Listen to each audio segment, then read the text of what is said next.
So guys हम बात कर रहे थे पार्ट वन में आईएनएफ ट्रीटी की। एक छोटा सा इसमें रिकैप देके आगे बढ़ते हैं।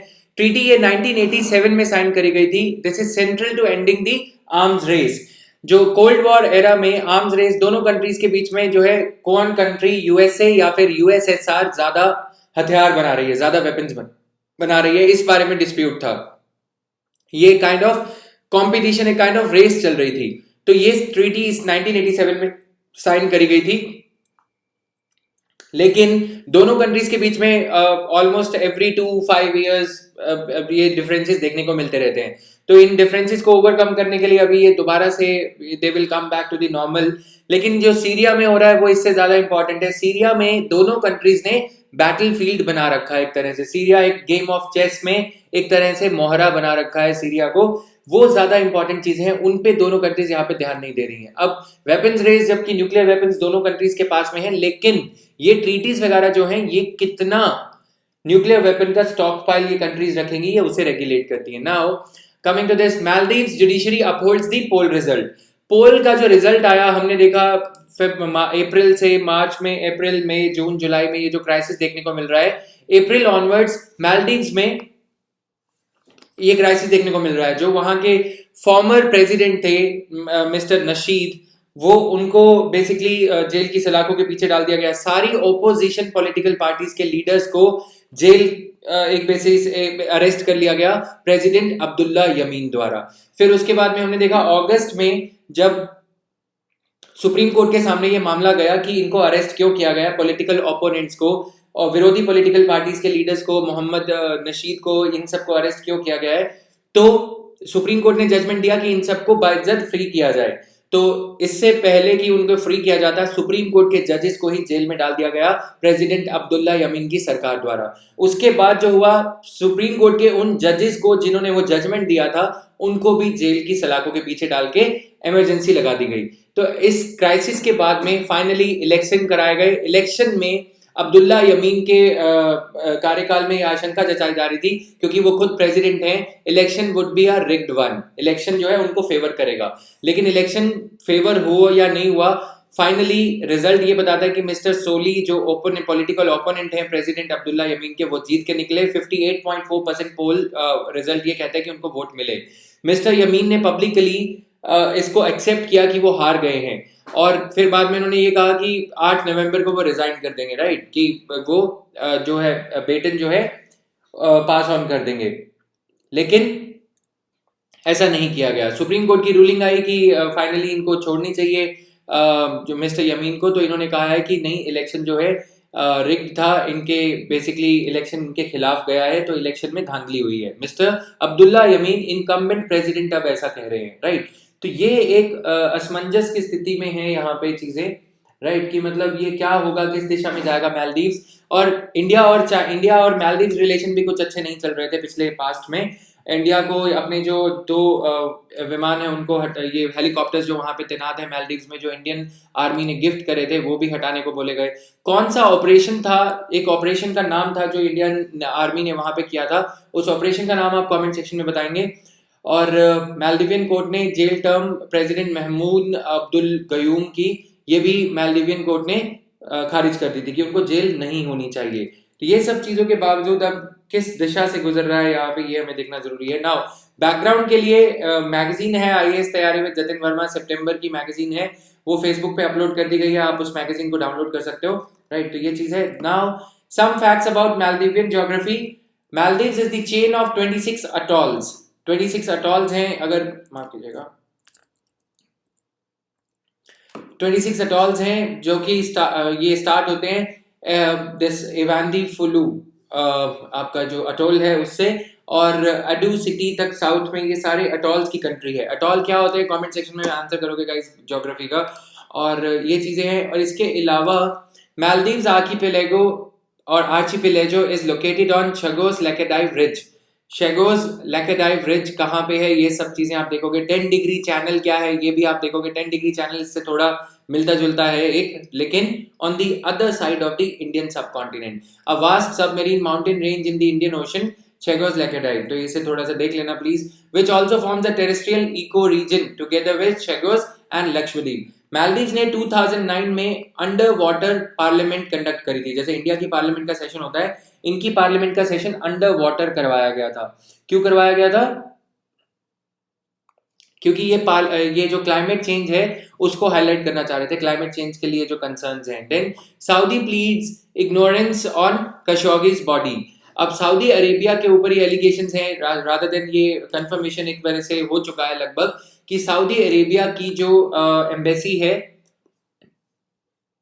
वहां पे खशोगी को मारा गया, राइट। खशोगी एक यूएस के जर्नलिस्ट है और ये सऊदी अरेबिया की एम्बेसी जो टर्की में है, इस्तांबुल में है। अब उसके बाद में ये सऊदी अरेबिया के फॉरेन मिनिस्टर ने ये कहा है किंगडम को नहीं पता कि कैसे जर्नलिस्ट कमल खशोगी कहाँ है, उनकी डेड बॉडी कहाँ है, लेकिन एडमिट ये कर लिया है कि वो एम्बेसी जो सऊदी अरेबिया की एम्बेसी है वहां पे ही उनकी हत्या की गई थी। Speaking in an interview on Fox News, Mr. Jubair said the Saudi leadership initially believed Khashoggi had left its diplomatic mission in Istanbul, where he was last seen on October 2.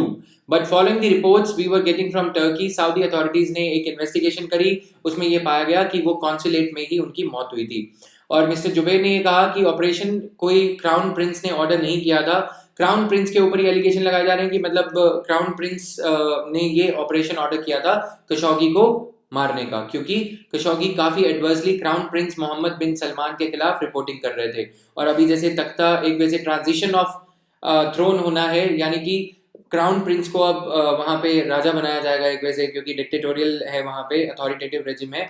तो reports tying some suspects to the members of de facto rulers security detail.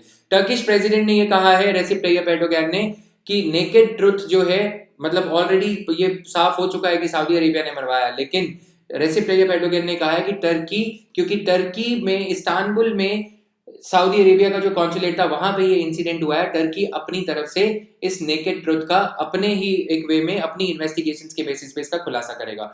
इस सब के बीच India के लिए क्या ये महत्वपूर्णता रखता है, क्या इंपॉर्टेंस रखता है? Importance for India lies in the fact that Saudi Arabia US tensions के चलते क्रूड ऑयल के प्राइसेस ऑलरेडी बढ़ रहे हैं और आने वाले समय में और बढ़ सकते हैं, राइट। तो ये चीज है। देन और ज्यादा प्राइसेस इसमें इंक्रीज हो सकते हैं, ये एक चीज इंडिया के लिए मैटर ऑफ कंसर्न है इसमें। और इसके अलावा टर्किश प्रेसिडेंट रेसिप ताय्यिप एर्दोगन ने ये भी चीज कह दी, और यूएस प्रेसिडेंट डोनाल्ड ट्रंप ने सऊदी अरेबिया को एक्यूज किया है, सऊदी अरेबिया पे दोष लगाया of lying about the killing. His strongest comments, सबसे ज्यादा अब सऊदी अरेबिया और यूएसए एलाइज हैं। अगर हम सऊदी अरेबिया का आप वेस्ट एशिया का मैप देखोगे, मिडिल ईस्ट का मैप देखोगे, तो ईरान के अगेंस्ट है यूएसए ऑलरेडी, और दूसरी तरफ सऊदी अरेबिया यूएसए का अलाय है, सऊदी अरेबिया और इजराइल। अब सऊदी अरेबिया से भी अगर ये एक खशोगी की डेथ के चलते कुछ तनाव बढ़ता है तो फिर ये यूएसए के लिए भी अच्छा नहीं है, कहीं ना कहीं यूएसए को बैक टू नॉर्मल आना पड़ेगा। लेकिन हम ये यहाँ पे ये भी एक बात यहाँ पे साफ कर देते हैं कि जब जब किसी यूएसए के सिटीजन का कुछ ऐसे ही हत्या की गई है या कुछ करी गई है, यूएसए ने बहुत ही स्ट्रॉन्गेस्ट एक्शन लिया है उन कंट्रीज के खिलाफ। अब यहाँ पे क्या यूएसए डबल स्टैंडर्ड्स लगाएगा या फिर वही सेम स्टैंडर्ड से सऊदी अरेबिया के साथ में भी टाइज को ना ध्यान में रखते हुए सऊदी अरेबिया के साथ भी वही सख्त रुख अपनाया जाएगा। गवर्नमेंट ने जीएसटीआर 3B यानी कि जीएसटी की रिटर्न फाइल करने के लिए जो डेडलाइन रखी थी अक्टूबर 20, हर महीने नॉर्मली 20th होती है, इसे इस बार 25 करा गया। लेकिन एक्सपोर्टर्स का या फिर प्रोड्यूसर्स का या फिर रिटर्न जो लोग फाइल करते हैं उनका ये कहना है दिस इज ऑलरेडी लेट, क्योंकि ऑलरेडी सभी लोग अक्टूबर 20 को रिटर्न फाइल कर चुके थे। Since there is no facility for amendment to the return, these firms cannot claim the credit which they might have missed, यानी कि कुछ फर्म्स जो क्रेडिट ले पाती वो नहीं ले पाएंगी। Relief to the industry, government ने ये कहा था should at least extend the due date till November 20 so that credit can be claimed in October return। तो ये कहना है, छोटी सी एक न्यूज थी ना। Ireland whose Indian companies, Ireland कहाँ पे है पहले ये देख लेते हैं। आयरलैंड कंट्री आप यहाँ पे देख सकते हो, राइट। तो ट्रॉपिक ऑफ कैंसर पे कौन कौन सी कंट्रीज आती हैं, इक्वेटर पे कौन सी कंट्रीज आती हैं, ये थोड़ा देखना है। आयरलैंड नहीं आता है उस पे। आयरलैंड इंडियन कंपनीज को एक वजह से इनवाइट कर रहा है कि यहाँ पे आयरलैंड में इन्वेस्टमेंट करी जाए। With just 6 months away from Brexit to become a reality, Ireland is wooing companies। अब यहाँ पे जो हम आयरलैंड की जिस हिस्से की बात कर रहे हैं ये भी आपको बता दूं, एक मिनट। तो आयरलैंड ये जो एरिया है ये ब्रिटेन का एरिया है, राइट। तो आयरलैंड और कुछ इस तरह से डिवाइडेड है, ये ब्रिटेन का एरिया है वाइट में जो यहाँ पे देख रहे हो, राइट। तो ये ब्रिटेन है और आयरलैंड है। अब क्योंकि फाइनली ब्रेक्जिट जो है इफेक्ट लेने वाला है, Britain exit from European Union, लेकिन आयरलैंड फिर भी यूरोपियन यूनियन का पार्ट रहेगा। Currently having United Kingdom as their EU headquarters, Ireland जो है इंडियन कंपनीज जो कि यूरोपियन यूनियन कंपनीज का जो हेडक्वार्टर, जैसे कि टाटा का हेडक्वार्टर अगर यूरोपियन यूनियन में है, यूरोपियन यूनियन किसी मेंबर कंट्री में है, तो उसे अब हेडक्वार्टर शिफ्ट करना पड़ेगा यूके के लिए। तो आयरलैंड अभी इंडियन कंपनीज को ये कह रहे हैं कि आप हमारे यहाँ पे फैक्ट्री सेटअप कर लीजिए, हेडक्वार्टर यहाँ पे सेटअप कर लीजिए।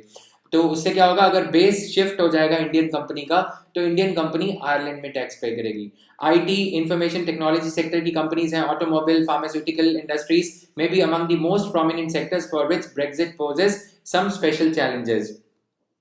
Ireland has stepped up efforts to attract them. Also, other industries such as garments, chemicals, polymers, and consumer goods, which will have to review their strategies for a post-Brexit EU, are on the radar. So, European Union, even without UK, is the third largest market for Indian companies. About 800 Indian companies use UK as a gateway into the EU. Over 1,10,000 people are employed with those companies. For Tata Motors, Jaguar Land Rover, Europe is an important market, accounting for 25% of the global sales. Now, as Brexit draws closer, Indian firms must also factor in several uncertainties that are lying ahead. Now, ये basically Ireland के बारे में map, थोड़ा सा आपको कुछ और भी देखना होगा इसके बारे में। सिंपल सी न्यूज़ है, इंडिया की जो ईयू से ट्रेड है, अगर यूके को हटा भी दें, 2000 से ट्रेबल हुई है, 3 गुना बढ़ी है। अब ईयू अगर यूके को हम निकाल भी दें, तब भी थर्ड लार्जेस्ट मार्केट है इंडियन कंपनीज के लिए, और इंडिया जो है ईयू को नजरअंदाज नहीं कर सकता। इसी का पूरा फायदा उठाने की होड़ में है Ireland. Rupee fall, high NPAs a concern. Farmer RBI governor है मिस्टर बिमल जलान, काफी इंपॉर्टेंट कमिटीज के मेंबर रह चुके हैं और काफी एक्सपर्टीज रखते हैं इस मैटर में। तो इनका कहना है डेप्रिसिएशन ऑफ रुपी वरी का, चिंता का कारण नहीं है, लेकिन क्योंकि कारण इसलिए नहीं है क्योंकि इंडिया के पास में बहुत सारे फॉरेक्स रिजर्व्स हैं। फॉरेन एक्सचेंज रिजर्व्स का एक वैसे जो पूल है, उसमें से अगर कुछ महीने माफ कीजिएगा, अगर हमें उसमें से डॉलर्स देने भी पड़ते हैं इंटरनेशनल मार्केट में, तो कुछ ज्यादा नुकसान नहीं होगा। Situation would be back to normal in 2 और 3 और 4 मंथ्स। और लेकिन उनका ये कहना है कि सेंटर ने मेजर्स लिए गए हैं, लेकिन कंसर्न फिर भी बना हुआ है।